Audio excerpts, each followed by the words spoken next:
Ready, set. Turn up there and take it. Lay it out there, quick. Cutter, go!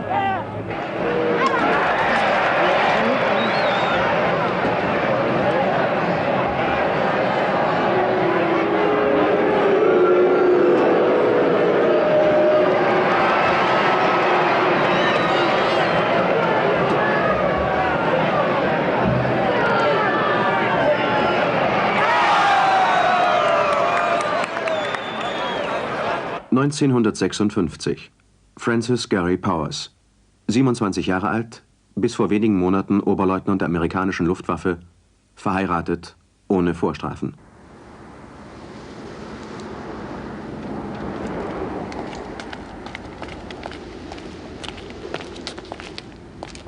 Worauf warten wir denn noch? Wir haben doch alles gesehen.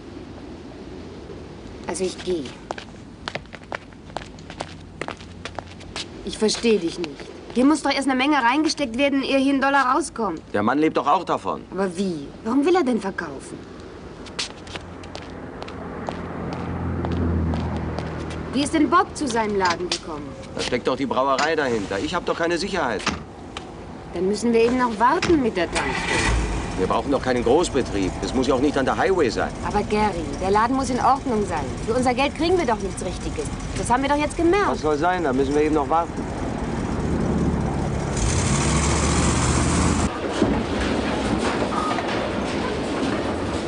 Gary, du bist dran.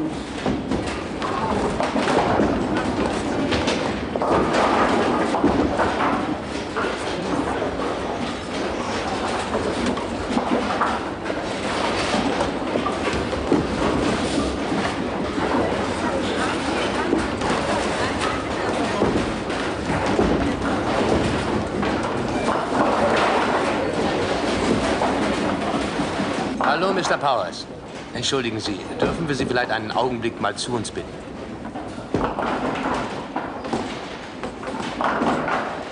Hallo? Hallo. Mr. Webster, wir waren schon bei Ihnen zu Hause. Wir wollen Sie nicht lange stören. Kommen Sie von Lockheed? Nein, nicht direkt. Aber Sie sind doch an einem guten Job interessiert. Ja, kommt drauf an. Ich habe es bei Lockheed versucht. Das ist jetzt 2 Monate her. Die haben sich aber nicht gemeldet. Aber Sie wollen doch bei der Fliegerei bleiben. Mit 27 und dann noch Luftkutscher. Eine Tankstelle wäre besser für mich. Mr. Powers, Sie waren doch Offizier. Wie lange waren Sie denn bei der Air Force? 6 Jahre. Wenn Sie wieder fliegen möchten, da hätten wir was für Sie. Bei wem? Bei Lockheed? Nein, bei der CIA. Sie könnten als Testpilot anfangen. Gary, du bist dran. Ich kann jetzt nicht. Boss, mach du für mich. Meine Frau, Mr. Webster, Mr. Okay. Die bieten mir einen Job an als Pilot.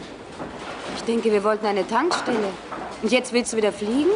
Naja, schon richtig, aber unser Konto ist noch ein bisschen schwach. Und wieder für $700?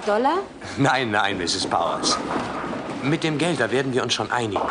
Ich glaube, das wird sehr interessant für Sie. Und wie lange soll das dauern? Na, Darling, 1 oder 2 Jahre könnte ich es ja noch machen.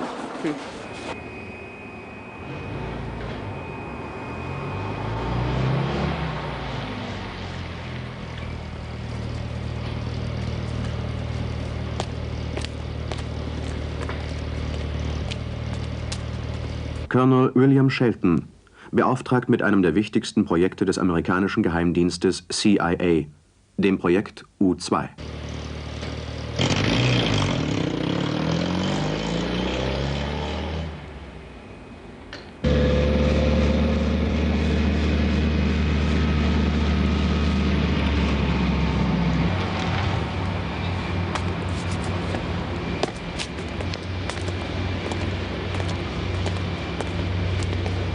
So, das ist unser Vogel. Halb Düse, halb Segler.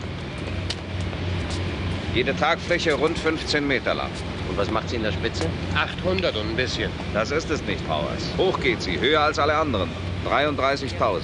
33.000 Meter? Ja, da kommt auch keine Rakete mehr hin. Wenigstens jetzt hoffen wir, dass es so bleibt.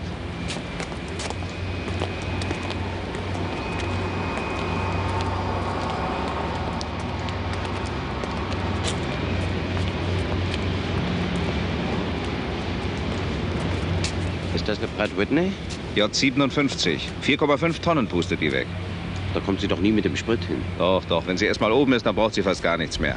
Triebwerk aus und dann segelt sie quer über den Atlantik, wenn es sein muss. Na, Mr. Powers? Habe ich Ihnen zu viel versprochen? Und was soll ich in 33.000 Meter Höhe mit dem Vogel, Oberst? Das Wetter beobachten, Powers. Nur das Wetter. Leiten Sie Sinkflug ein. Kurve links, 20 Grad. Ja, so ist gut. Tiefer. Gehen Sie tiefer. Austrimmen. Ja. Nase hoch. Nase schön hoch. Ja, so ist gut. Danke.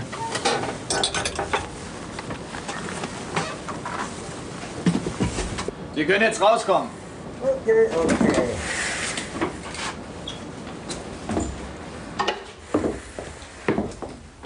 Powers, wenn Sie die Höhe halten, zwischen 25.000 und 33.000, kann Ihnen überhaupt nichts passieren.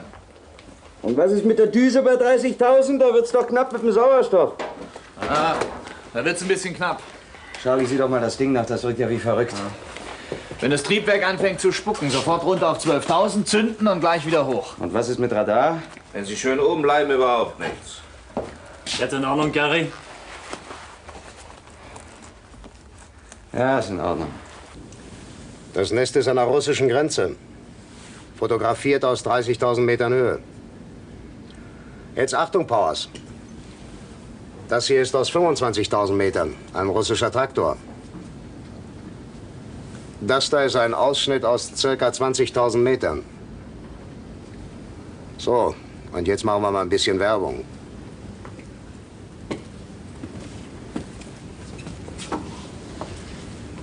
Das hier ist aus 15.000 Metern gesehen. Gut zu lesen, ne? Mhm. Und jetzt die Uhr. Das ist 10.000 Meter. Wie spät ist denn bei den Kameraden? Ja, 10 nach 11. Mehr kann man ja nicht verlangen aus 10.000 Metern. Hier sitzen die Kameras. Wir haben 8 Stück davon in jeder Maschine. Vollautomatisch. Immer nur auf den Knopf drücken. Und was machen die bei Wetter? Wetter? Wetter kennen die gar nicht. Die haben immer was drauf. Hier zum Beispiel.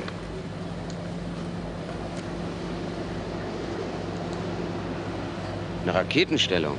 Ja, das ist eine. Getarnt und bei Nacht. Das ist nachts? Für die U-2 gibt's keine Tarnung. An einem 8-Stunden-Tag kann man mit der U-2 die Staaten fotografieren. Mit jedem Haus und jedem Baum. Oder auch Russland.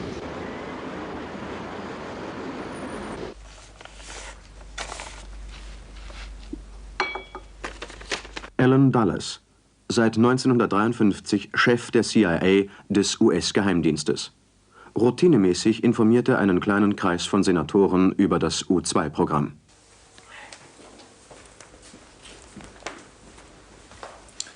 Mr. Dulles, das ist ja wirklich erstaunlich, was Sie uns hier zeigen.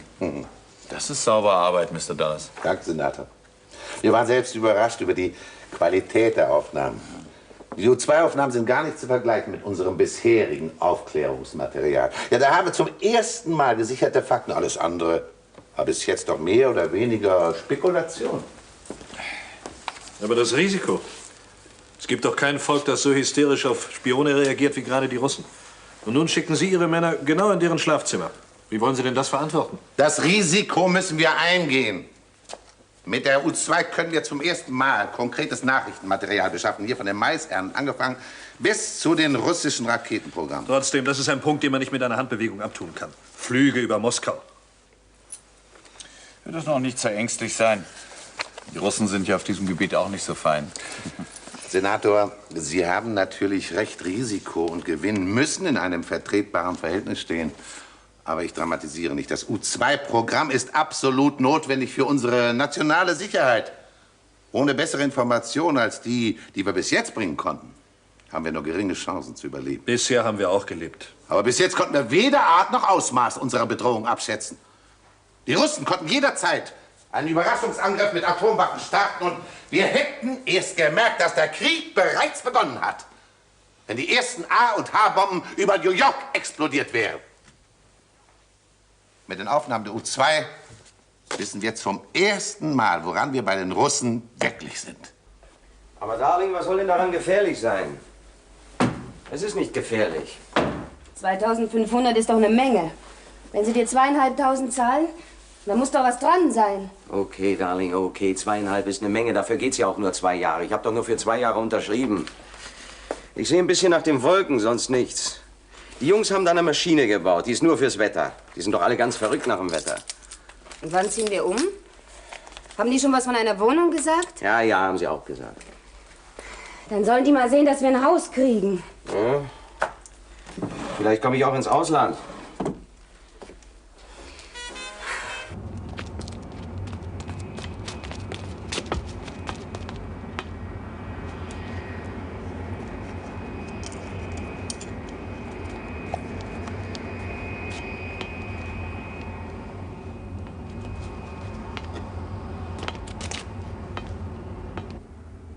(1960) Francis Gary Powers ist seit fast 4 Jahren in Incirlik in der Türkei stationiert. Incirlik ist eine ganz normale Luftwaffenbasis der Amerikaner, mit einer Ausnahme. Am Rand des Flugplatzes ist in einem Wohnwagencamp die Einheit 1010 untergebracht, die mit U-2-Maschinen Geheimaufträge über der Sowjetunion erledigt. Powers und seine Frau Barbara haben den Wagen 1356, wo sie, isoliert von der Umwelt, mit 7 anderen Piloten und deren Familien leben. Schön, es ist heiß, aber ich kann es nicht ändern. Du wolltest doch mit hierher. Zu Hause halte ich es nicht mehr aus. Es muss doch eine Möglichkeit geben, dass wir zusammen sind. Das sind deine Worte. 20 Quadratmeter, mehr zusammen geht nicht. Zusammen nennst du das? Ja, ein bisschen fliegen muss ich ja noch. Und ich sitze herum und spiele Karten. Ja, was hast du denn zu Hause gemacht?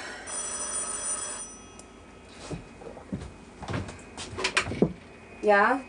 Ja, ist da.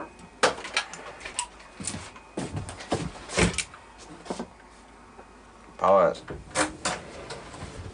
Was? Wo? Ah. Ja, okay, okay. Ich muss nach Peshawar. Was ist Peshawar? Das ist Pakistan. Und was machst du in Peshawar? Oh, Darling, das habe ich dir doch schon gesagt. Immer die Wolken beobachten. Peshawar, 1. Mai 1960. Am frühen Morgen erhält Powers die letzten Instruktionen für einen 5500 Kilometer langen Flug über die Sowjetunion. Er soll aus 20.000 Meter Höhe militärische Anlagen fotografieren. Sein vorgesehener Landeplatz ist Bodø in Norwegen. Da ist noch was Neues für Sie, Powers. Auf dem Armaturenbrett ist ein Spezialschalter, falls es Ärger gibt. Wenn Sie irgendwelchen Ärger kriegen, dann betätigen Sie ihn. Sie haben dann noch 70 Sekunden, dann müssen Sie aussteigen. Sonst fliegt Ihnen die Maschine um die Ohren. So. Nun machen Sie mal schöne Bilderchen.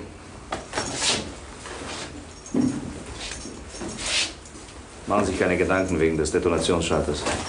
Bis jetzt hat ihn noch keiner betätigt und Sie werden auch nicht damit anfangen.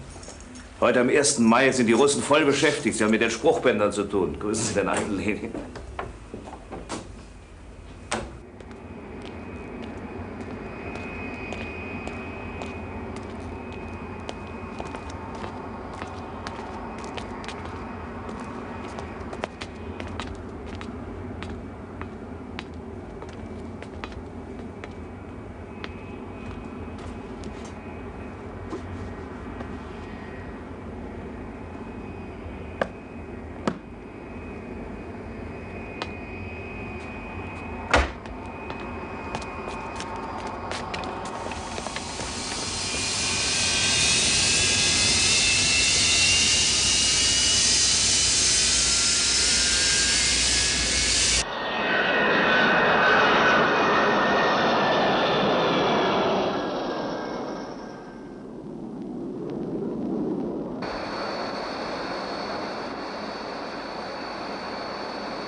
Ich bin jetzt auf 20.000.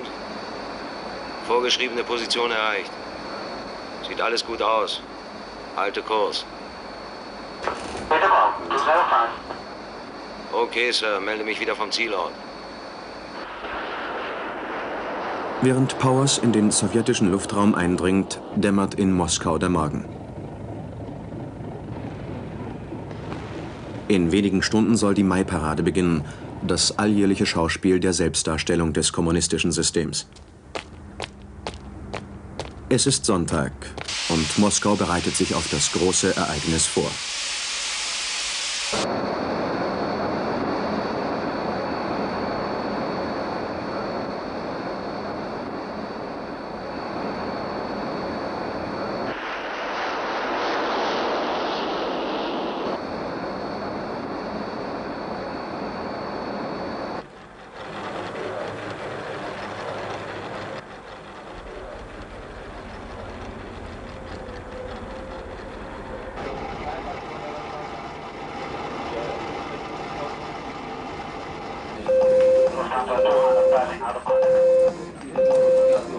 Kaum hat Powers die Grenze der Sowjetunion überflogen, wird er von der sowjetischen Luftabwehr geortet.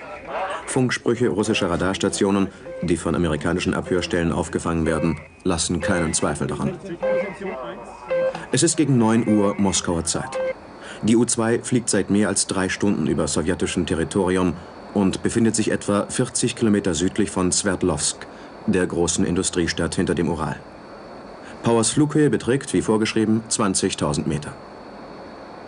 Von Radarstation zu Radarstation, von Militärbezirk zu Militärbezirk hat die russische Aufklärung den Flug der U-2 verfolgt. Aus den Gesprächen zwischen Luftabwehreinheiten und Piloten erfahren die amerikanischen Abhörstellen auch, dass sowjetische Überschalljäger Powers abschießen sollen. Jahrelang haben die sowjetischen Raketen und Jäger den amerikanischen Himmelsspionen nichts anhaben können. Das soll sich an diesem 1. Mai 1960 ändern. Der Befehl zum Abschuss der U-2 kommt um 8:55 Uhr Moskauer Zeit.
Er muss runter sein. Wo?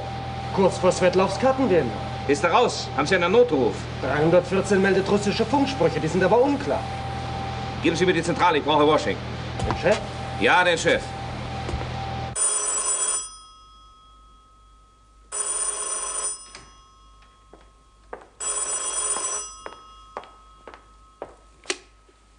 Büro Mr. Dulles? Nein, Mr. Dulles ist nicht hier. Ja, natürlich, ich versuche es. Colonel, wir rufen sofort zurück.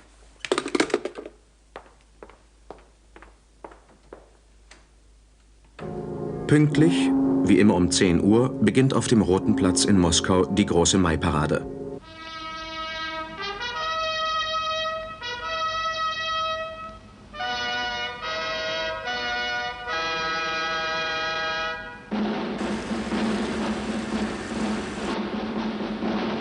Noch gibt es keinen Hinweis darauf, dass die Kreml-Führung auf der Ehrentribüne über den Abschuss der U-2 informiert ist. Wie sie eine solche Meldung aufnehmen wird, bleibt unvorhersehbar. Denn selten war die außen- und innenpolitische Situation der Sowjetunion so verworren wie jetzt. Mit der Abkehr von Stalin und mit Aktionen wie dem bis dahin erfolglosen Berlin-Ultimatum hat sich Chruschtschow im Kreml nicht nur Freunde gemacht.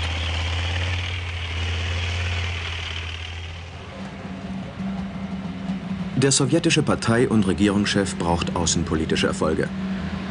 In diese Zeit ist das Pariser Gipfeltreffen angesetzt, bei dem über die deutsche Frage gesprochen werden soll. In diese Zeit fällt der Abschuss des ersten der Spionageflugzeuge, für die die Sowjetunion bisher hilflos offengelegen hat. Niemand weiß, wie Chruschtschow diesen Umstand in dieser Situation nutzen wird.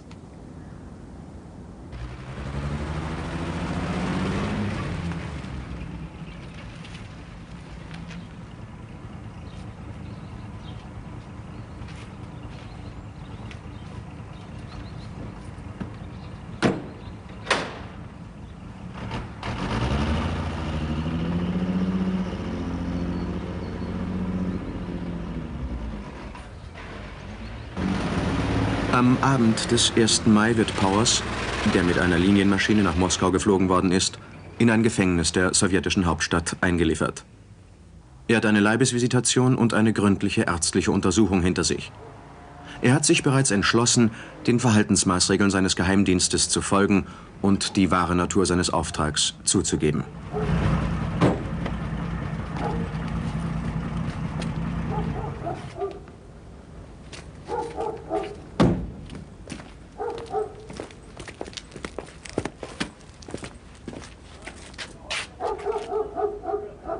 Ein Offizier der GRU, des Geheimdienstes der Sowjetarmee, übernimmt den Fall Powers.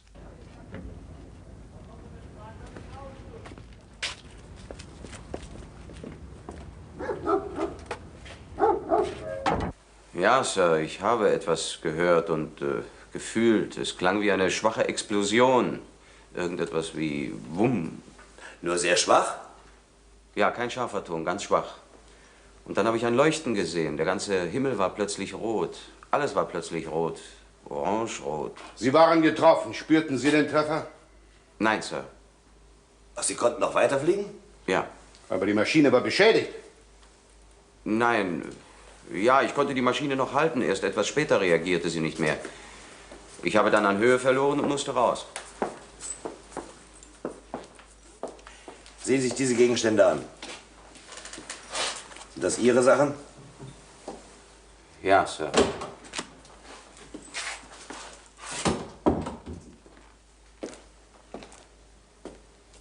Roman Rodenko, ordentlicher Staatsrat der Justiz, Generalstaatsanwalt der UdSSR und ehemals Ankläger in Nürnberg, wird im Prozess gegen Francis Gary Powers die Anklage vertreten. Wissen Sie, was das ist? In diesem Silberdollar ist eine Nadel mit einem der stärksten Gifte der Curare-Gruppe. Damit sollten Sie sich töten. Wer hat Ihnen den Befehl gegeben? Niemand, Sir.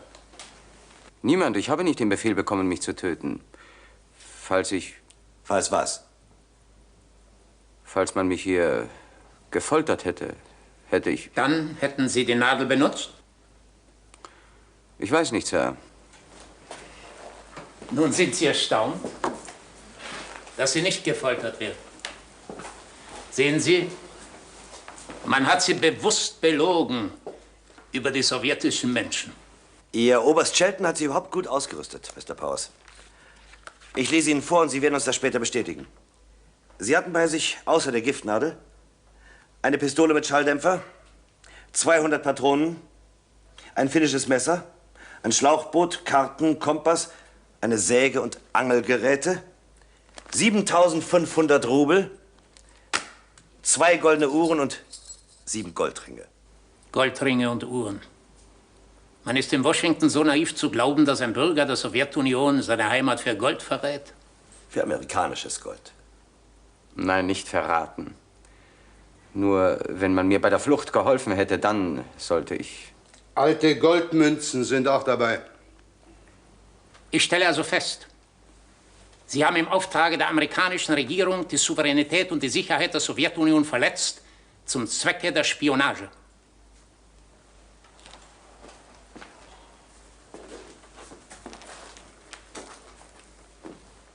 Sind Sie sich über die Folgen Ihres Tuns im Klaren? Wissen Sie, wie man in Amerika nach Ihren eigenen Gesetzen solche Spionage bestraft? Sie sind doch ein Spion. Zuchthaus. 30 Jahre. Oder elektrischer Stuhl. In den frühen Morgenstunden des 2. Mai wird CIA-Chef Dulles über den U-2-Zwischenfall informiert. Haben Sie denn abgeschossen oder ist er übergelaufen? Übergelaufen halte ich für... Na, General. Ja, wir analysieren noch, aber nach den ersten Meldungen muss man davon ausgehen, dass er abgeschossen wurde. Also noch keine Bestätigung. Wer ist denn eigentlich dieser Powers? Ein guter Pilot. War Oberleutnant. Sein Personalbogen, nach Meinung der... auch Colonel Shell. Bringen Sie mir eine andere Jacke. Ich muss aus diesem Rock hier raus. Wenn die Russen Powers tatsächlich runtergeholt haben, wenn sie jetzt tatsächlich eine neue Rakete haben, die in 20.000, 30.000 Metern noch zielsicher ist, dann haben sie einen Vorsprung, den wir unbedingt... General, das ist ja für den Augenblick gar nicht wichtig. Jetzt müssen wir uns auf die Politik konzentrieren. Ja. Eine neue Rakete mit solchen Daten. Da haben die Russen die Nase für Jahre vorn. Wir können da nur annehmen, dass die... Ja, General, jetzt interessiert mich nur, was unsere Senatoren zu Powers zu sagen haben. Da werden wir einiges hören. Sie bringen doch die Welt an den Rand eines Krieges mit Ihrem verdammten Indianerspiel. Nein, nein, Mr. Dulles, das ist meine Sache. Und der Präsident? Was sagt der Präsident? Senator, was ist denn passiert? Ein Aufklärer von uns ist abgeschossen worden. Das ist doch nicht der erste Spion, den die Russen gekriegt haben. Und das ist noch nicht sicher. Das Ganze ist unverantwortlich. Unverantwortlich. So ein Idiotenunternehmen, kurz vor der Gipfelkonferenz. Ja, natürlich habe ich das Programm gekannt. Aber wer denkt sich denn sowas aus, zu einem solchen Zeitpunkt über den Ural zu fliegen? So viel Fingerspitzengefühl muss ich von Ihnen verlangen können. In 2 Wochen wollen wir uns mit Khrushchev an den Tisch setzen. Da wird jahrelang versucht, den Dicken an den Tisch zu kriegen. Aber das ist für die CIA ja nicht interessant. Sie müssen sich jetzt einen Flieger abschießen lassen. Mitten über Russland. Senator, es gibt nie einen guten Zeitpunkt für das Scheitern eines Spions. Khrushchev muss gar nichts. Was will er denn? Propaganda oder die Gipfelkonferenz? Den Herren in Moskau ist doch bekannt, dass wir die U-2 seit 4 Jahren über Russland einsetzen. Bis jetzt sind immer nur die übliche Note gekommen. Und immer schön leise. Können Sie mir garantieren? Die Russen werden den Mund halten. Mit der U-2 können sie sich nicht auf die Brust schlagen. General, wie viele Flüge haben wir über Russland? So um 150, Mr. Dulles. Also wir waren so etwa 150 Mal drüben. Natürlich. Natürlich haben Sie gewusst, dass wir bei Ihnen in den Wolken hängen. Ja, die Genossen haben mit den Zähnen geknirscht. Ja, aber runtergeholt haben sie keinen. Ich kann Ihnen auch sagen, warum. Weil Sie es nicht konnten. Aber jetzt haben Sie einen runtergeholt. Und wenn die jetzt durchdrehen? Sie kennen doch die Militärs. Die Russen drehen nicht durch. Und wenn Sie den Mund aufmachen, kriegen Sie unser Bedauern zu hören. Navigationsfehler des Piloten, Sauerstoffgerät ist ausgefallen und so weiter und so weiter.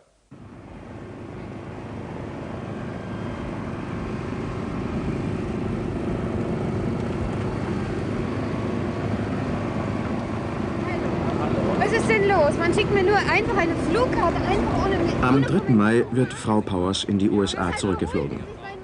Erst bei ihrer Rückkehr erfährt sie, dass ihr Mann als Spionageflieger gearbeitet hat und über der Sowjetunion abgeschossen worden ist. Francis Gary Powers wird in Moskau in Einzelhaft gehalten. Vom 1. Mai bis nach seinem Prozess. Dennoch wird er weitaus besser behandelt als erwartet. Er darf zwar keinen Kontakt zur Außenwelt aufnehmen, schon gar nicht zur amerikanischen Botschaft in Moskau. Immerhin, Powers Bewacher haben ihm eine Stadtrundfahrt in Aussicht gestellt.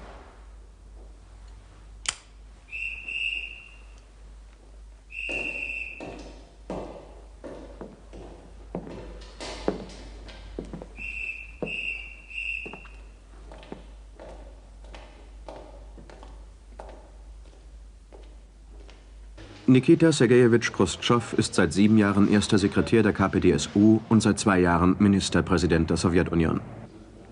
Die Entscheidung, wie der Fall Powers zu behandeln sei, fällt am 4. Mai. 2 Möglichkeiten bieten sich an. Erstens, die Affäre auf diplomatischem Weg beizulegen oder zweitens, sie propagandistisch zu nutzen.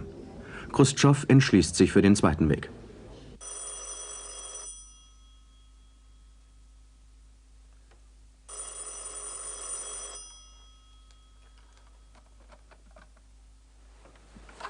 Ja. Ja. Nein. Nein, Mr. Präsident. Über die U2 wissen wir leider noch nichts Neues. Das Zentralkomitee hat in Moskau getagt. Vermutlich, wie gesagt, nur vermutlich. Ja, jetzt sind die Russen am Zug. Ja, die Maschine kann abgestürzt sein. Vielleicht haben die Russen auch eine neue Rakete entwickelt. Sie haben die U2 zwar nicht in Gipfelhöhe erwischt, aber 20.000 Meter, ich meine, Zielsicherheit in dieser Höhe, ja, wäre auch eine unschöne Überraschung. Ja, ob Powers lebt, wissen wir leider nicht.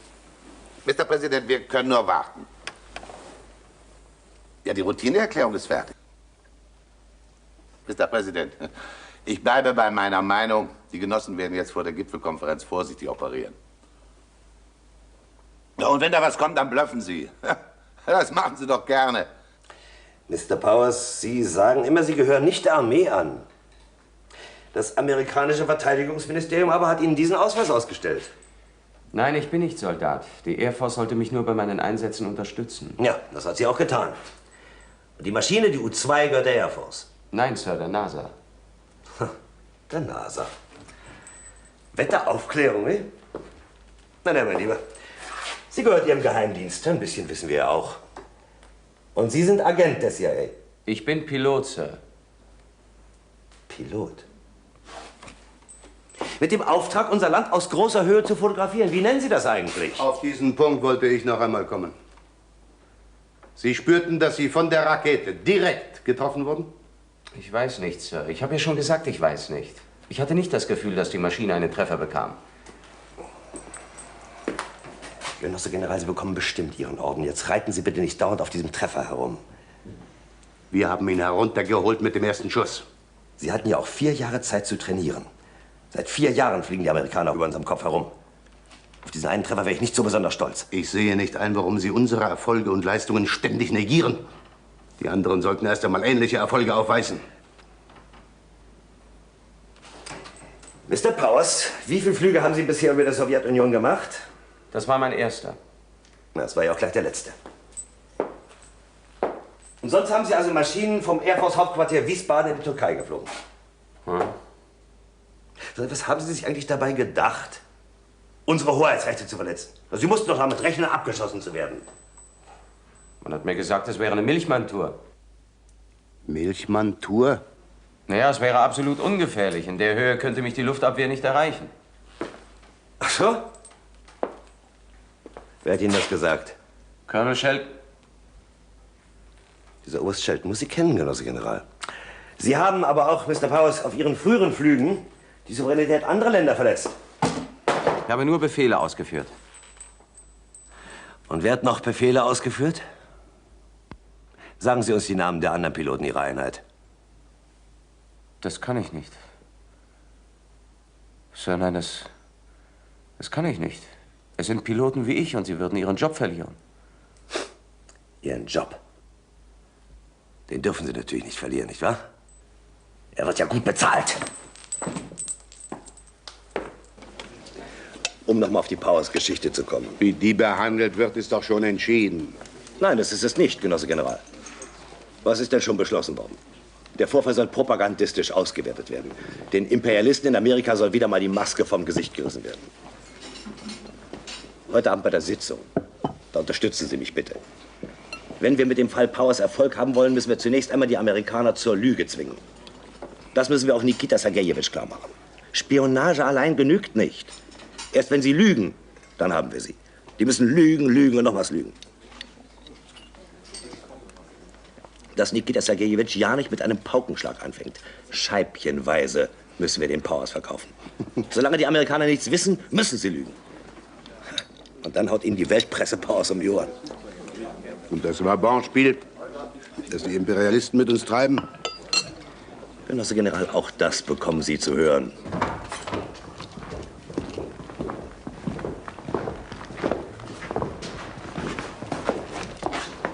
Vier Mann zum Generalstaatsanwalt.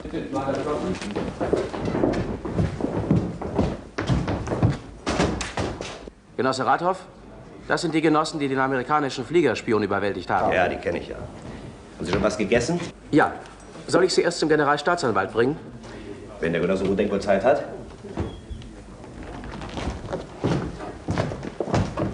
Wir sollten auch mit Rudenko darüber sprechen. Ja, wir müssen auch mit Rudenko sprechen. Ich fürchte, der Genosse Generalstaatsanwalt vergisst, dass wir diesen Prozess gegen Powers ja nicht nur für unsere Leute veranstalten. Sehen Sie, General, wir müssen die Amerikaner auch im Westen in die Defensive drängen. Aber die Tatsachen sind doch ganz klar. Unsere Rechte wurden derart mit Füßen getreten, dass jeder anständige Mensch... Sehen Sie, General, genau diese Formulierungen fürchte ich bei Rudenko. Rathoff. Manchmal, da legen Sie eine Haltung an den Tag. Genosse General, im Westen spricht man eine andere Sprache, ob uns das passt oder nicht. Und es wäre nicht verkehrt, wenn der Genosse Rudenko das einen Augenblick bedenken wollte. Am 5. Mai wird im Kreml eine dreitägige Sitzung des Obersten Sowjet eröffnet. Erster Punkt der Tagesordnung, eine Rede des sowjetischen Partei- und Regierungschefs. Chruschtschow wird 3,5 Stunden sprechen. Товарищи депутаты, сессия Верховного Совета собралась в замечательные весенние дни. Genossen Abgeordnete, hier im Saal des Obersten Sowjets haben wir uns in diesen bemerkenswerten Frühlingstagen versammelt. Gerade haben wir den 90. Jahrestag des Geburtstags von Wladimir Iljitsch Lenin gefeiert. Все прогрессивное человечество торжественно отметили 90-летие со дня рождения Владимира Ильича Ленина.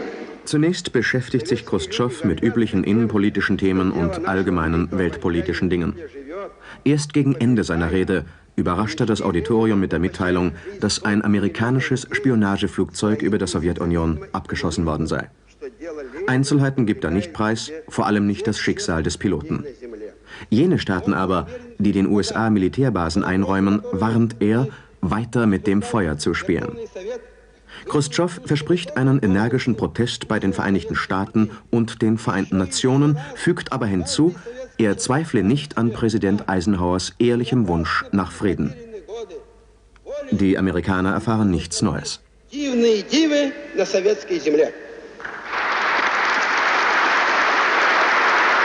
Под знаменем Ленина, под руководством коммунистической партии, новым победам в строительстве коммунизма.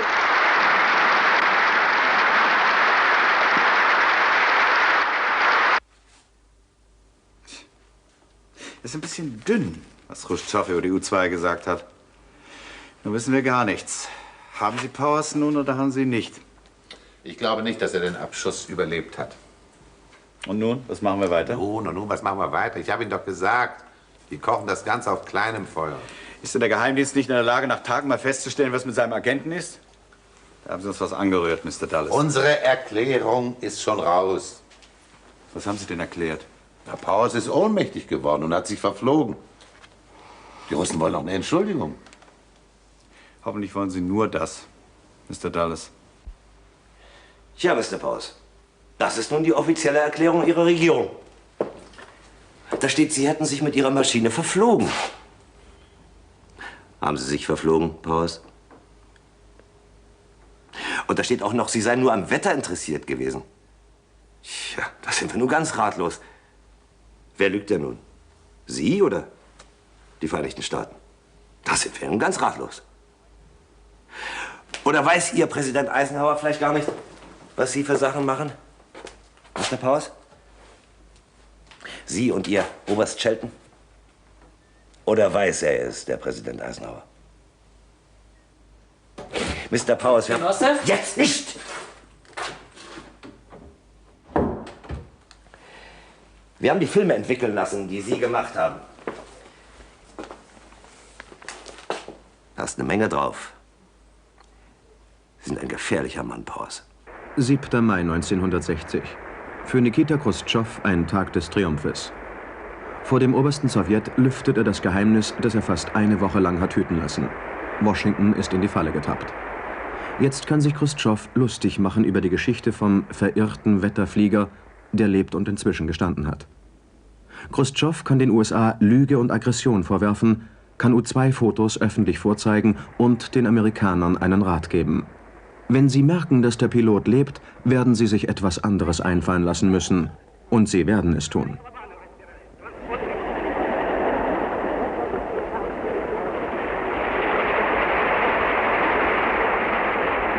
Wir schlittern hier in eine katastrophale Krise. Katastrophale Krise.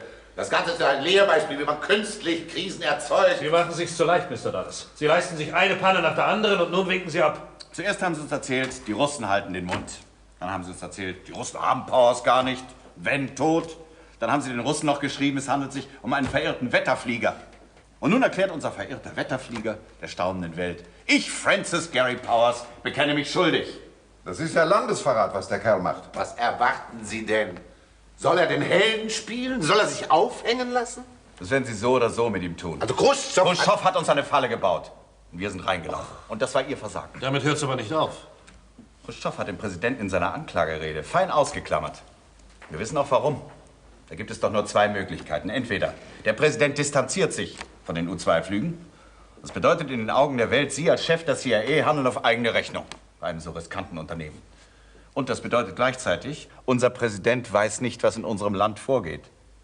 Oder, die zweite Möglichkeit, der Präsident übernimmt die Verantwortung und damit wäre er das erste Staatsoberhaupt der Weltgeschichte. Der Präsident kann doch nicht die Verantwortung für so ein schäbiges Spionagefiasko übernehmen.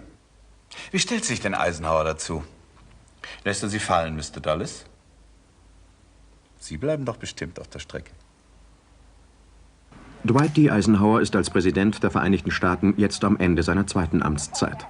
Am 7. Mai, während Chruschtschow in Moskau triumphiert, spielt Eisenhower auf seiner Farm in Gettysburg eine Runde Golf. Der Präsident, der die Berichte seines Geheimdienstes für zu umfangreich hält, als dass man sie überhaupt lesen könne, lässt sich für seine Rückkehr ins Weiße Haus noch einen Tag Zeit. Obschon von Chruschtschow als Friedenspräsident gepriesen, distanziert er sich nicht von den U-2-Flügen, sondern beschließt, eine Politik ohne Beispiel zu verkünden. Auf einer Pressekonferenz am 11. Mai, 5 Tage vor der Pariser Gipfelkonferenz, gibt Eisenhower das Recht auf Spionage bekannt. Niemand wünscht ein neues Pearl Harbor. Deshalb müssen wir Kenntnis haben von den militärischen Kräfteverhältnissen überall auf der Welt. Die Geheimhaltung in der Sowjetunion lässt uns keine andere Wahl.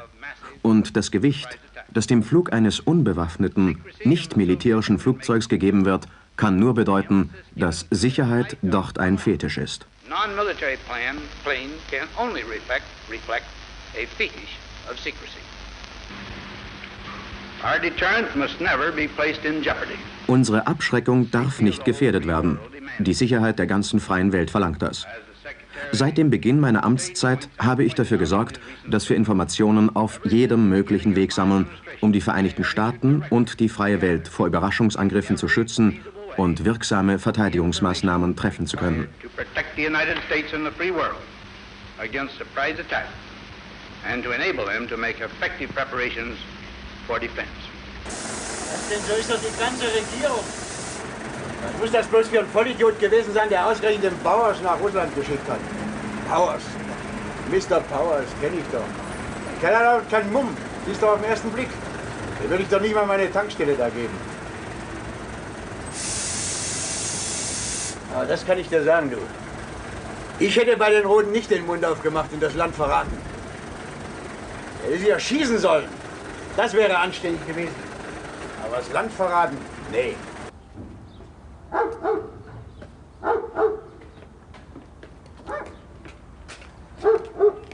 Seit dem 3. Mai ist Powers täglich vernommen worden. Manchmal 10 bis 12 Stunden, manchmal auch nachts. Jedoch Drogen oder Verhöre 3. Grades sind nicht angewendet worden. Die Vernehmungsprotokolle werden dem Häftling zur Information und zur Korrektur vorgelegt und Mitte Mai kommt Powers erster freier Tag. Er darf unter anderem eine Ausstellung besuchen. Die U-2-Ausstellung im Moskauer Gorki-Park ist ein wichtiger Teil der sowjetischen Propagandakampagne. Auch Chruschtschow, der die gesamte Öffentlichkeitsarbeit im Fall Powers selbst leitet, gehört zu den Besuchern. Am selben Tag, da Eisenhower in Washington das Recht auf Spionage verkündet, nimmt der Kreml-Chef Trümmer und Bilder der U-2, Powers Flugkarte und die übrige Ausrüstung in Augenschein. Moskaus Massenmedien haben hinreichend Gelegenheit, über die Stimmung der sowjetischen Bevölkerung zu berichten. Was halten Sie von dem Spionageflug, Genosse? Mein Name ist Alexander Sergejewitschuk. Ich bin ein alter Mann, der weiß, was Krieg heißt. Ich verstehe nicht, wie die Amerikaner mit jedem Schritt Frieden schreien und von ihren guten Absichten reden und dann solche Banditen wie diesen Powers zu uns schicken können. Ich bin ein ganz gewöhnlicher Sowjetbürger. Ich kann beim besten Willen nicht begreifen, wie diese Menschen so tief sinken konnten. Was sie überhaupt noch an Moral haben.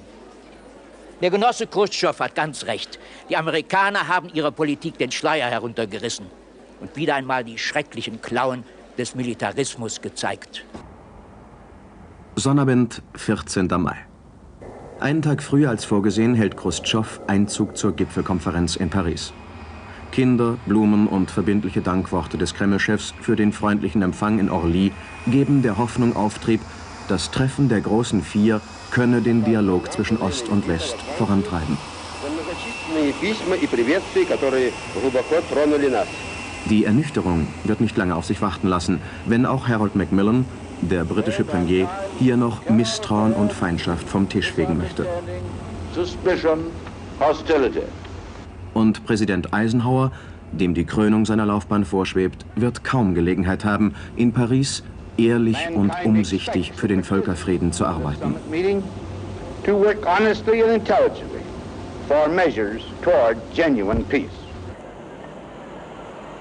Am Montag, den 16. Mai, gehen die Vier nach 3-stündiger Sitzung im Élysée-Palast auseinander, ohne dass die Konferenz offiziell begonnen hätte. Chruschtschow hat auf diesem vorbereitenden Treffen die U-2-Affäre ins Spiel gebracht, um vom amerikanischen Präsidenten das Eingeständnis der Aggression zu verlangen, die Bestrafung der Verantwortlichen und eine förmliche Entschuldigung. Eisenhower, der Anfang Juni die Sowjetunion besuchen wollte, ist nun wieder ausgeladen. Auch seine Bekräftigung, die U-2-Flüge seien eingestellt und würden nicht wieder aufgenommen, kann Chruschtschow nicht umstimmen. Macmillans und de Gaulles Vermittlungsversuche scheitern. Die Eröffnungssitzung kommt nicht mehr zustande. Die Sowjets beharren auf Eisenhowers Entschuldigung. Chruschtschow treibt dann seine Unversöhnlichkeit, für die ihm die U-2-Affäre das Alibi liefert, auf die Spitze. Vor 2500 Journalisten im Palais Chaillot schlägt er Berlin und meint die Vereinigten Staaten. Er wiederholt drohend seine Forderung, aus Westberlin eine sogenannte freie Stadt zu machen und kündigt seine Abreise nach Ostberlin an. Der separate Friedensvertrag mit der DDR stehe unmittelbar bevor. Nehmen Sie Chruschtschow endlich ernst, Mr. Dulles. Senator, natürlich nehme ich Chruschtschow ernst. Aber legen Sie seine Worte doch nicht auf die Goldwaage. Der Wutanfall, den er uns in Paris vorgeführt hat, hat doch seine guten Gründe. Er wusste ganz genau, dass er seine Ziele in der Berlin-Frage nicht durchsetzen konnte. Der hat an der ganzen Konferenz kein Interesse mehr. Chruschtschow ist nicht von Moskau nach Paris gefahren, um Feuerwerk abzubrennen. Für Propaganda fährt der Mann an den Südpol, ist der geborene Wanderprediger. Ich bin der festen Überzeugung, es kam Chruschtschow nur auf eine Schockwirkung an. Jawohl, er wollte eine Schockwirkung erzielen.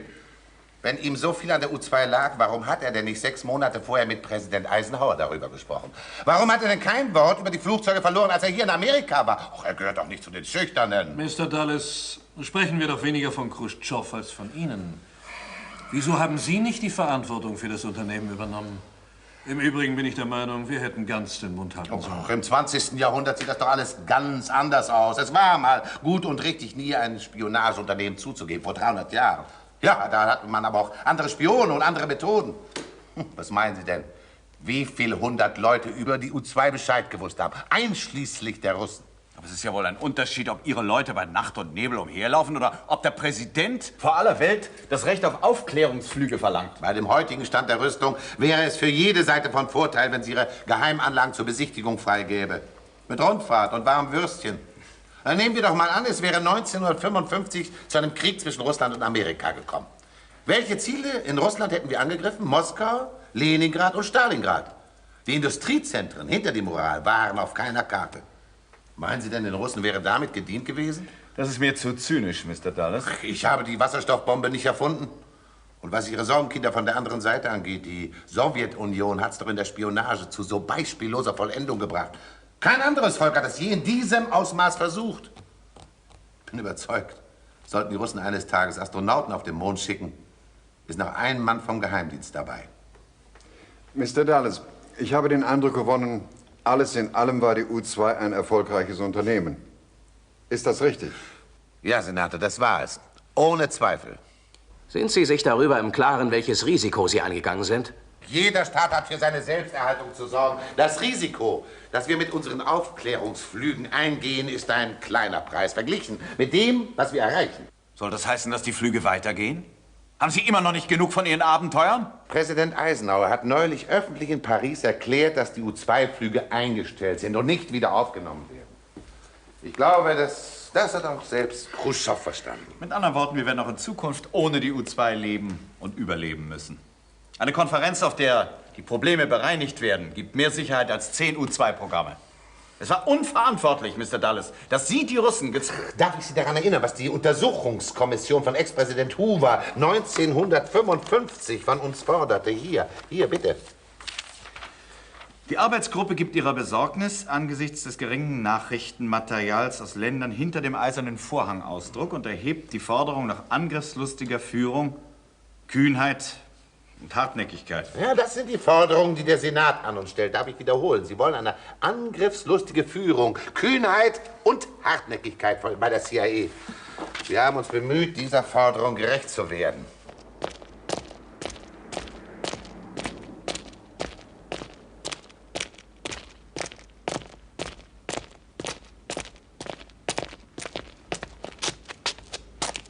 Michail Grinjow, russischer Advokat, Pflichtverteidiger im Prozess gegen Francis Gary Powers. Die Verhandlung soll am 17. August 1960 eröffnet werden.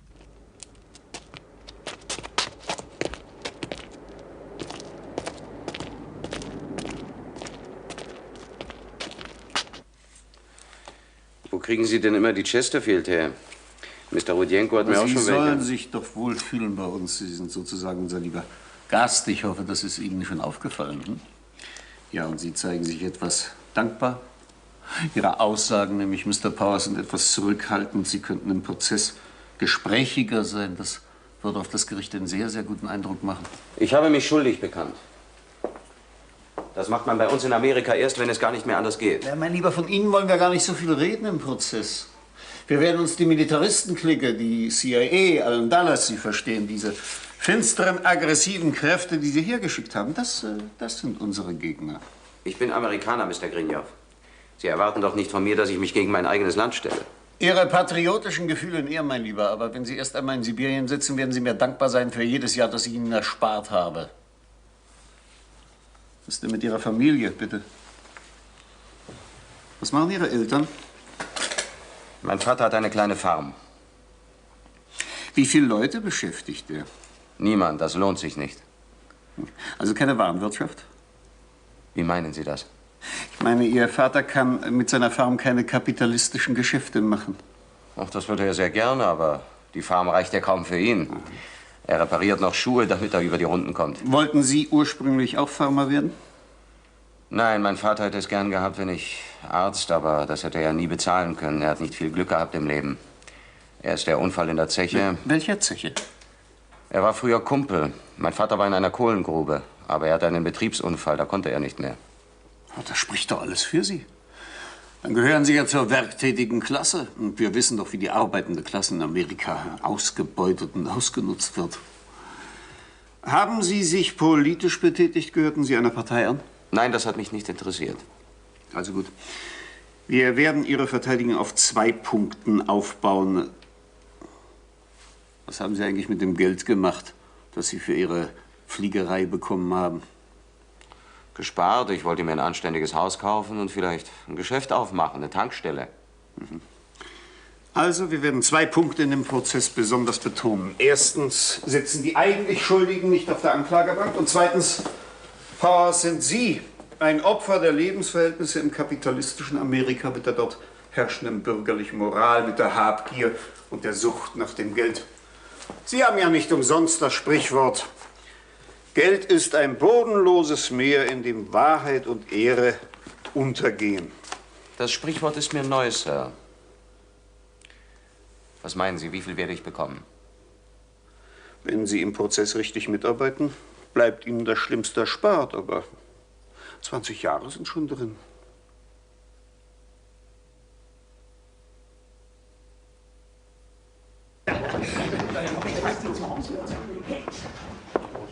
Hey, Moment!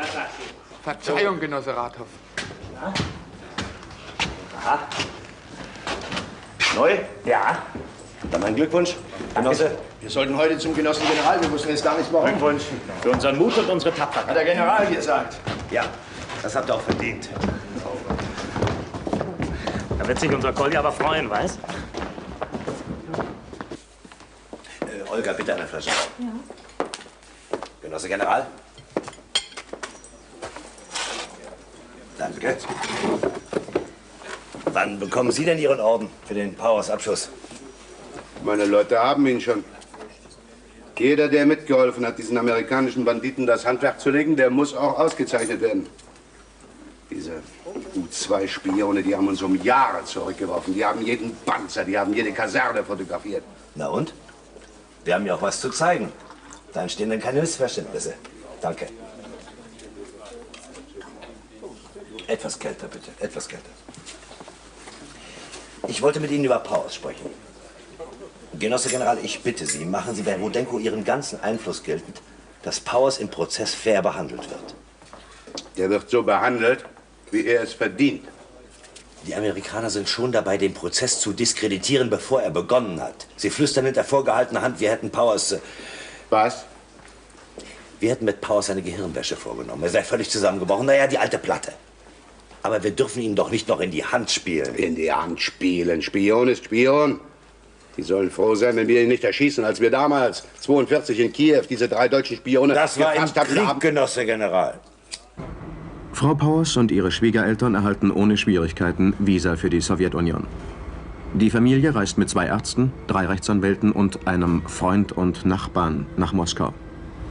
Auch die internationale Presse wird in die sowjetische Hauptstadt eingeladen. Dem Prozess gegen Powers und damit gegen die Vereinigten Staaten ist so weltweite Aufmerksamkeit sicher.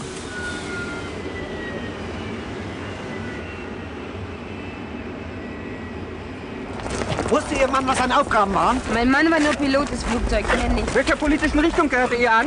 Gary hat mit Politik nichts zu tun, das ist Sache des State Department. Wissen Sie was von Ihrem Mann? Ich hoffe, dass es ihm gut geht und dass die Russen ihn... Warum fliegt Ihr Schwiegervater nicht mit? Er ist schon in Moskau.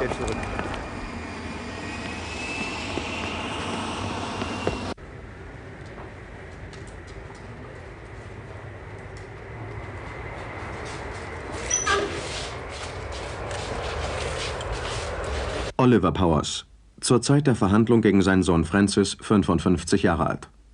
Die Kosten seiner Reise nach Moskau tragen 2 amerikanische Zeitschriften. Powers Senior hat ihnen die Rechte an der Geschichte seines Sohnes verkauft. Mr. Powers, ein Foto bitte.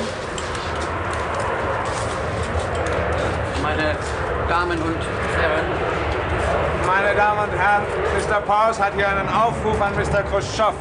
Ich darf einige Sätze zitieren. Ich appelliere an Mr. Khrushchev als Vater zu Vater für meinen Sohn. Er, Francis, ist nicht der Sprössling eines Millionärs, sondern der Sohn eines Arbeiters aus einer einfachen amerikanischen Familie. Mr. Khrushchev telegrafierte mir, dass er mir in dieser Angelegenheit helfen wolle. Ich nehme ihn nun beim Wort. Gentlemen, Sie können den Text schriftlich haben. Wir haben das vorbereitet. Mr. Powers, ist Ihnen bekannt, welche Strafe Ihr Sohn zu erwarten hat? Ich weiß es nicht. Kommen Sie, Mr. Powers. Danke, Gentlemen. Ich hoffe.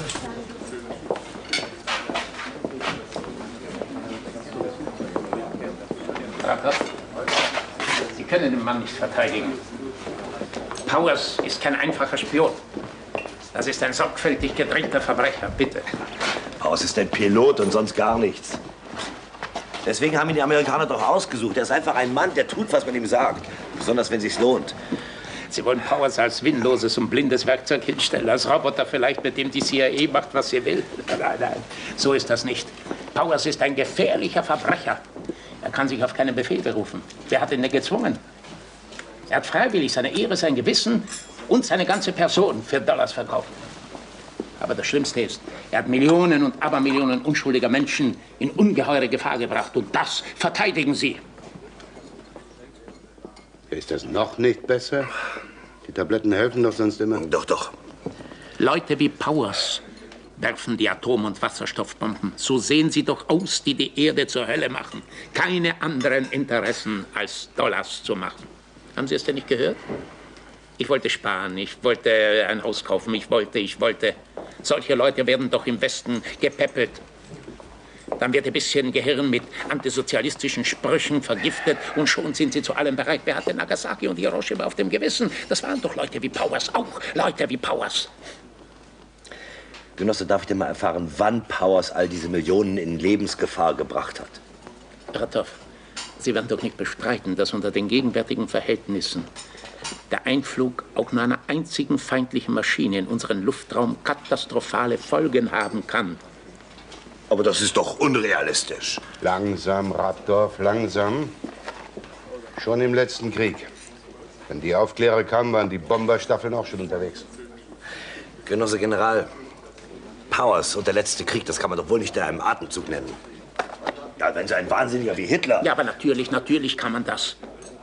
Die Amerikaner sind doch so stolz auf ihr strategisches Bomberkommando. Da werden doch Tag und Nacht Atom- und Wasserstoffbomben rund um den Globus geflogen und immer an den Grenzen unseres Landes entlang.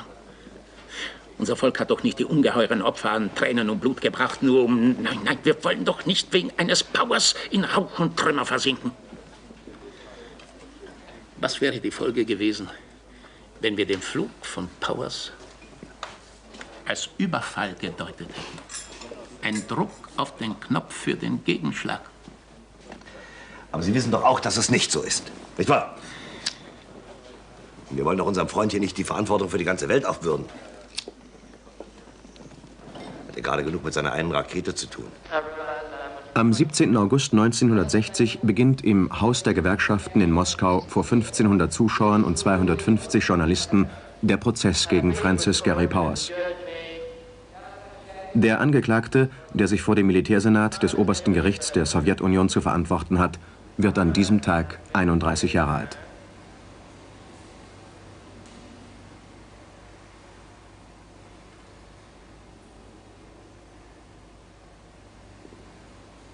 Auf dieser Karte waren die Hauptpunkte Ihrer Route vermerkt?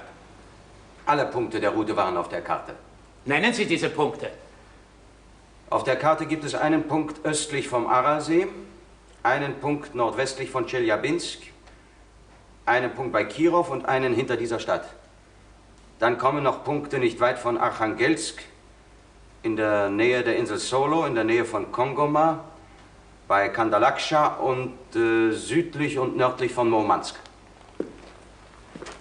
Was war die vorgeschriebene Endstation? Bordeaux. Ich sollte in Bordeaux in Norwegen landen. Bordeaux. Und wenn Sie eine Havarie gehabt hätten, wo sollten Sie dann landen? Ich hatte ein paar Reserveflugplätze, aber ich weiß nicht mehr, wo die waren. Wenn ich eine Panne hatte, konnte ich jeden Flugplatz außerhalb der Sowjetunion anfliegen. Die wären alle besser gewesen als jeder Flugplatz in Russland. Wie fühlten Sie sich während Ihres Fluges? Körperlich fühlte ich mich gut, aber ich war nervös, ich hatte Angst. Wovor hatten Sie Angst? Schon der Gedanke, dass ich über der Sowjetunion war. Das ist nicht das, was ich jeden Tag möchte. Sie leugnen also nicht, dass Sie durch Ihren Einflug in den Luftraum der UdSSR gegen das Gesetz verstoßen haben? Nein, das leugne ich nicht. Also war dieser Einflug zu zu Spionagezwecken unternommen worden? Ich denke, ja.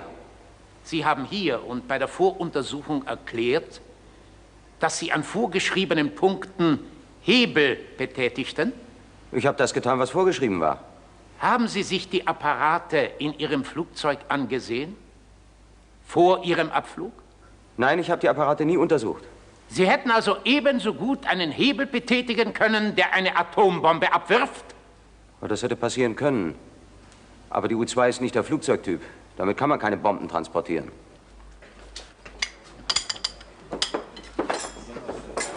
Hallo. Bitte, General.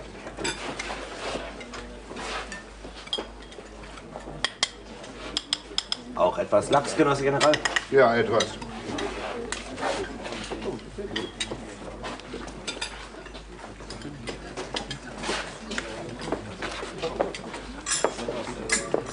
Ach, mein Lieber, Sie waren doch auch bei den Fliegern, nicht wahr? Jawohl, Genosse. Nehmen wir mal an, die Partei sucht Sie aus für eine wichtige Aufgabe. Sie sollen in einem Flugzeug mitfliegen und über fremdem Land an einem Hebel ziehen. Würden Sie den Befehl ausführen? Einen Hebel? Was für einen Hebel? Irgendeinen Hebel. Natürlich, Genosse. Wenn die Partei mir den Befehl gibt, führe ich meinen Befehl aus. Die Partei kann sich auf mich verlassen, wenn es eine wichtige Aufgabe Und Sie? ist. Ja. Und Sie? Ich auch. Sehen Sie, Genosse General, wir können uns auch auf unsere Männer verlassen. Haben Sie sich am politischen Leben Ihres Landes beteiligt? Gehörten Sie irgendeiner Partei an? Nein. Ich habe auch nie gewählt, bei keiner Wahl. Was hat Sie veranlasst, die Arbeit bei der CIA aufzunehmen? Geschah das auf eigene Initiative? Nein, die sind an mich herangetreten. Ich hatte mich beworben, aber nicht bei der CIA. Als meine Dienstzeit bei der Luftwaffe rum war, wollte ich mir Arbeit bei einer Fluggesellschaft suchen. Aber ich war schon zu alt für die Zivilfliegerei. Ja, und? Und dann hat man mir diese Stellung angeboten. Mit einem Gehalt von einem Kapitän bei einer Linienmaschine. Ich dachte, dass ich einfach Schwein hätte. Ich war glücklich, eine solche Arbeit zu kriegen. Unter welchen Bedingungen konnten Sie laut Kontrakt mit einer Prämie rechnen? Ich sollte jeden Monat $2.500 bekommen, aber nur einen Teil in bar. Der Rest von meinem Geld wurde zurückgehalten. Den sollte ich bekommen, wenn mein Auftrag erledigt wäre. Hat Oberst Shelton Sie gefragt, ob Sie mit dem Flug am 1. Mai einverstanden sind, oder wurde Ihnen die diesbezügliche Anordnung in kategorischer Form erteilt? Es war ein Auftrag, den ich übernehmen musste. Niemand hat mich gefragt, ob ich fliegen will oder nicht. Konnten Sie sich weigern, diesen Auftrag auszuführen? Nein, ich konnte mich nicht weigern. Es war ein Befehl. Meine Kollegen hätten mich für einen Feigling gehalten. Und außerdem, ich glaube, wenn ich mich geweigert hätte, das wäre Vertragsbruch gewesen. Hätten Sie, wenn Sie sich geweigert hätten, diesen Flugauftrag zum 1. Mai anzunehmen, hätten Sie den Betrag, der Ihnen laut Kontrakt nicht sofort ausgezahlt worden wäre, hätten Sie den erhalten? Nein, das glaube ich nicht. Der Vertrag war so formuliert, es hing völlig von meiner Dienststelle ab. Sie konnten es als Vertragsbruch betrachten. Ich weiß nicht, wie man das entschieden hätte. Wie stehen Sie jetzt zu Ihrer Arbeit bei der CIA? Verstehen Sie jetzt, mit welcher Gefahr Ihr Flug verbunden war? Ja, jetzt verstehe ich viel mehr als früher. Ich konnte mich zuerst nicht entscheiden, ob ich den Vertrag verlängern sollte oder nicht. Ich wollte ihn nicht verlängern. Hätte ich Arbeit gehabt, dann hätte ich ihn nie verlängert. Und warum bereuen Sie jetzt, den Vertrag bei der CIA verlängert zu haben? Ja, meine Lage ist jetzt nicht... Ich bin jetzt in keiner besonders glücklichen Lage. Es tut mir leid, dass mein Flug zur Sprengung der Gipfelkonferenz beigetragen hat. Es tut mir wirklich leid, dass ich damit zu tun habe. Angeklagter Powers, bereuen Sie Ihre Tat? Ja, sehr. Warum darf ich nicht mit meinem Mann sprechen? Es muss doch möglich sein, dass ich mit meinem Mann spreche. Nach dem Prozess, Mrs. Powers. Ich bin sicher, dass Sie nach dem Prozess mit Ihrem Mann sprechen können. Warum nicht jetzt? Er hat doch alles gestanden. Mrs. Powers, es ist unmöglich. Ich habe hier noch einen Pullover für Geben Gerd. Sie ihn mir. Ich werde dafür sorgen, dass er ihn bekommt. Kann ich sonst noch irgendetwas? Aber nein, er braucht doch nichts. Er hat doch alles. Er liest gerade im Augenblick vom Winde verweht, aber ob er sich darauf konzentrieren kann. Am 1. Mai 1960 hielt ich mich zu Hause auf. Um etwa 11 Uhr Ortszeit hörte ich ein starkes Brummen, das Nach der Vernehmung der Zeugen Assabin, Cheremessin, Schujakin und Surin, die über Powers Festnahme berichten, sagen die Sachverständigen aus. Die Vermerke auf der Flugkarte über die faktische Zeit des Überfliegens bestimmter Orientierungspunkte bestätigen, dass der Flug auf einer im Voraus festgelegten Route mit einer durchschnittlichen Geschwindigkeit von 750 Stundenkilometer vor sich ging. Die Gründlichkeit, mit der die Flugkarte vorbereitet war, wird durch ihre Abmessungen bewiesen. Insgesamt ist die Flugkarte über 3 Meter lang. An der U2 konnten keine Hoheitszeichen entdeckt werden. Um festzustellen, ob die Hoheitszeichen auf diesem Flugzeug nicht absichtlich überstrichen worden waren, untersuchten wir, ob unter der Lackschicht Hoheitszeichen vorhanden seien. Zu diesem Zweck wurden die Schichten des Streichlacks allmählich mit einem Lösungsmittel abgewaschen. Und zwar an Stellen, wo am wahrscheinlichsten Hoheitszeichen angebracht sein konnten. Die Fliegerkamera hat einen drehbaren Objektivsatz, wodurch die Mehrroutenaufnahme gesichert ist. In die Kamera waren 2 Bildstreifen mit 24 cm Breite und etwa 2000 Meter Länge eingelegt. Die Bildstreifen waren in der Bildfläche der Kamera parallel gelagert, sodass bei jeder Auslösung 2 Luftbilder mit einer Gesamtgröße 45 mal 45 Zentimeter belichtet wurden. Mit den in die Kamera eingelegten Bildstreifen konnte man circa 4000 Paar Luftbilder bekommen. Das heißt, bei dem Flug am 1. Mai 1960 eine etwa 3500 Kilometer lange Route aufnehmen. Aus den Konstruktionsdaten des Sprengblocks und dem Gewicht des herausgeholten Sprengstoffs geht hervor, dass der Block dazu bestimmt war, das Flugzeug nötigenfalls in der Luft oder auf dem Boden bei einer Notlandung zu zerstören. Kennzeichnend ist der Umstand, so viel aus der Geschichte der Luftfahrt zu entnehmen ist, dass bisher weder auf Zivilflugzeugen noch auf Kampfflugzeugen jemals eine derartig starke Sprengladung montiert wurde. Mit dem Sprengblock der U2 sollte nötigenfalls das ganze Flugzeug vernichtet werden. Die in einem Dollarstück verborgene Giftnadel hat das Aussehen einer gewöhnlichen Stecknadel aus weißem Metall mit Köpfchen und zugespitztem Endteil. Die Länge dieser Nadel beträgt 2,7 Zentimeter, der Durchmesser 1 Millimeter. Im Inneren dieser Nadel, in ihrer ganzen Länge mit Ausnahme des zugespitzten Teiles, befindet sich ein Kanal. In diesen Kanal ist eine weitere Nadel eingeführt, die auf ihrem Endteil schief verlaufende tiefe Furchen hat. Diese Furchen sind gänzlich mit einer dicken, klebrigen Schicht einer bräunlichen Masse bedeckt. Der in dieser Nadel enthaltene Stoff gehört zu den stärksten und rasch wirkendsten aller bekannten Gifte. Sie sagen also, dass sich Powers bei einer etwaigen Festnahme selbst töten sollte? Ja. Dieser Gerichtsprozess gegen den amerikanischen Fliegerspion Powers entlarvt nicht nur die von dem Angeklagten Powers persönlich begangenen Verbrechen, sondern enthüllt auch restlos die verbrecherischen, aggressiven Akte der regierenden USA-Kreise, der wahren Inspiratoren und Organisatoren ungeheuerlicher Verbrechen, die gegen den Frieden und die Sicherheit der Völker gerichtet sind. Die Völker des Erdballs haben die Schrecknisse des Zweiten Weltkrieges noch wohl in Erinnerung. Das Sowjetvolk nahm die Hauptlast des Kampfes gegen die Hitler-Aggression auf sich. Auf den Feldern der in ihren Ausmaßen und in ihrer Erbitterung unerhörten Schlachten verteidigte und verfocht das Sowjetvolk mutig und aufrecht die Ehre die Freiheit und die Unabhängigkeit seines Heimatlandes, rettete es die freiheitsliebenden Völker. Selbstverständlich hätte niemand vom Boden aus feststellen können, ob dieses feindliche Flugzeug, das ungeniert und dreist in den sowjetischen Luftraum eindrang, eine todbringende Fracht trägt oder nicht.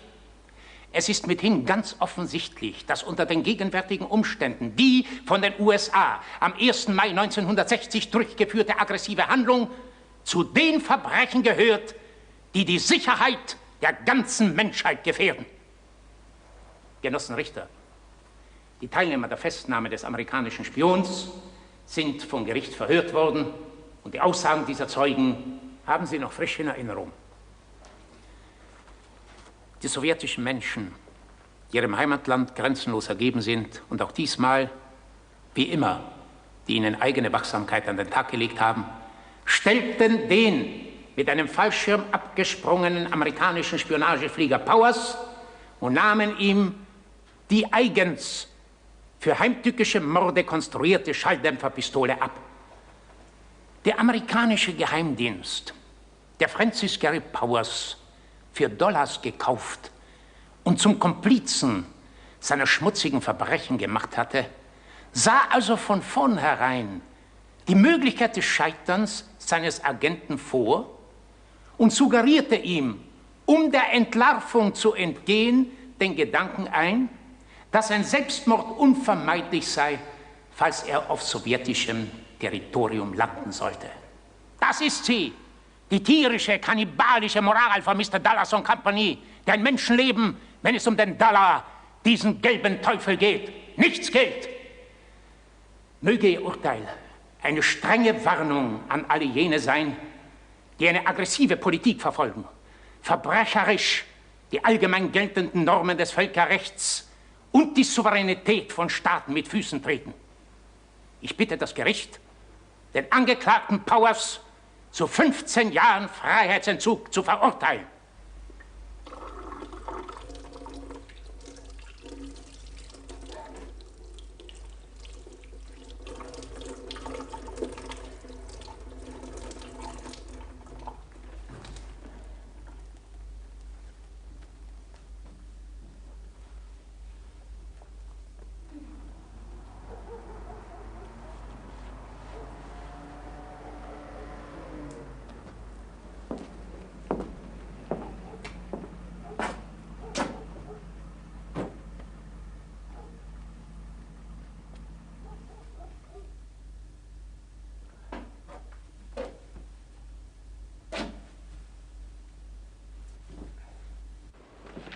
Genosse Vorsitzender, Genossenvolksbeisitzer, ich will nicht verhehlen, dass die Verteidigung sich in diesen Prozessen einer äußerst schwierigen und einmalig komplizierten Lage befindet. Denn der Angeklagte Powers ist eines schweren Verbrechens beschuldigt, nämlich des Einflugs in den Luftraum der Sowjetunion. Aber der Spionageflug des Angeklagten Powers ist keine Folge seines eigenen Willens, sondern er ist durch den Willen der hinter ihm stehenden aggressiven Kreise vorausbestimmt worden. Vor allem durch den Geheimdienst der Vereinigten Staaten von Amerika. In dieser Dienststelle ist Powers nur ein ganz kleiner Mann. Mit anderen Worten, wenn er auch der unmittelbare Vollstrecker war, so ist er doch nicht der Hauptschuldige. Und in diesem Zusammenhang ist es nur zu bedauern, dass Powers allein auf der Anklagebank sitzt. Powers wollte möglichst schnell selbstständig werden. Wenn er sein Studium fortgesetzt hätte, so hätte sein Vater große Opfer bringen müssen. Das wollte Powers nicht. Daher studierte er, als er im Jahre 1950 das College in der Stadt Johnson City absolvierte, nicht weiter, um Arzt zu werden, sondern er nahm die Stellung eines Rettungsschwimmers in einem Schwimmbad an. Es stellte sich jedoch bald heraus, dass dies nur ein Provisorium war. Eine Dauerbeschäftigung konnte er wegen der in den Vereinigten Staaten herrschenden ständigen Massenarbeitslosigkeit natürlich nicht finden. Powers denkt nur an seine Arbeit. Er denkt nur daran, wie er sich für seine Zukunft sichern kann. In Anbetracht dieser Tatsache erscheint es auf den ersten Blick unverständlich, dass er sich auf ein so großes und gefährliches Abenteuer einlassen konnte.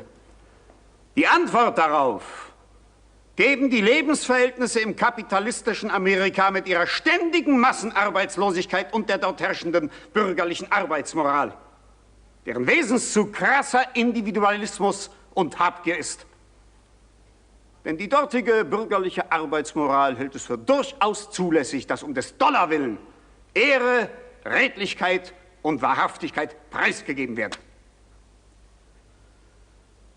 Ich ersuche Sie, Milde walten zu lassen. Ihr Urteil wird ein weiteres Beispiel für die Humanität des Sowjetgerichtes sein, in einer langen Reihe ähnlicher Beispiele und in scharfem Gegensatz stehen zu jenem Verhalten dem Menschen gegenüber, das bei Powers Auftraggebern gang und gäbe ist. Mr. Powers, haben Sie mit Ihrem Sohn gesprochen?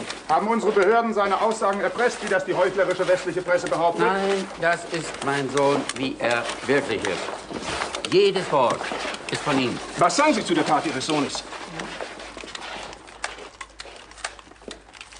Urteil. Francis Gary Powers wird nach Artikel 2 des Gesetzes der UdSSR über die strafrechtliche Belangung wegen Staatsverbrechens zu 10 Jahren Freiheitsentzug verurteilt. Die ersten 3 Jahre sind im Gefängnis abzubüßen. Powers braucht seine volle Strafe nicht zu verbüßen. 1,5 Jahre nach seiner Verurteilung lassen die Sowjets ihn frei. Auf der Glieninger Brücke in Berlin wird Powers am 10. Februar 1962 gegen den sowjetischen Spion Abel ausgetauscht.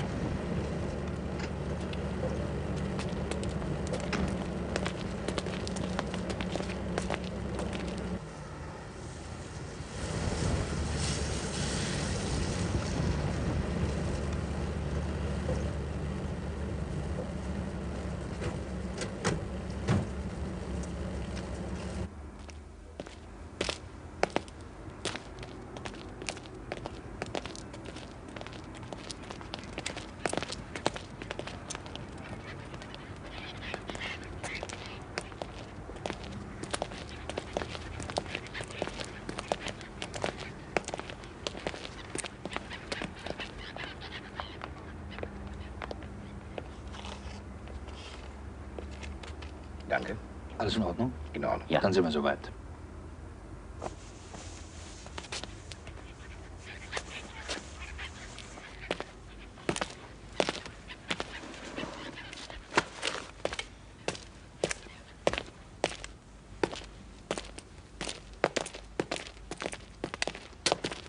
Oberst Rudolf Abel, einer der wichtigsten Spione der Sowjetunion, 1957 in New York zu 30 Jahren Gefängnis verurteilt. Der Austausch wird später auf die Formel gebracht, man habe einen Handwerker, Powers, für einen Künstler, Abel, eingetauscht.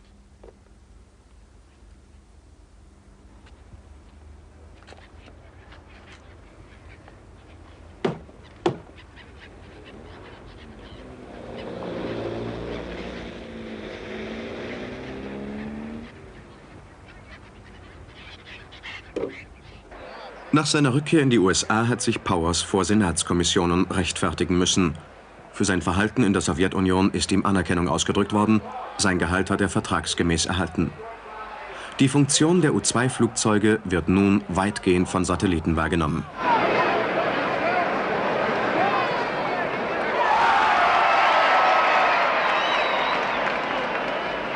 Francis Gary Powers hätte ein amerikanischer Held werden können. Er hat es vorgezogen zu leben und fliegt weiter als Testpilot. Am 5. Jahrestag seines Abschusses wird er die höchste CIA-Auszeichnung erhalten, eine halbpfündige Goldmedaille mit der Inschrift „Für Tapferkeit“.